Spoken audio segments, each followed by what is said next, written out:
So over here you can see that I have a video clip on my timeline with the background music. If I were to play this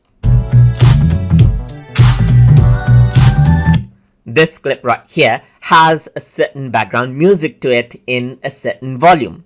So if you want to control out the level of volume that there is in the background music, you can simply go around and then while the audio clip is active, the timeline is active, you can go around over here onto the volume section right here and then change around the volume level over here. So once you do that, the volume level of the audio decreases. So let me just go around and decrease this quite a bit right here and press the play button.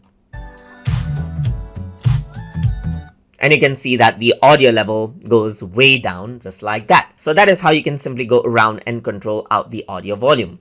So what you can also do around over here is click outside right here, just like this, click on the volume. And then if you want to delete the audio itself, you can press the delete key over here as well. And the background audio will be deleted.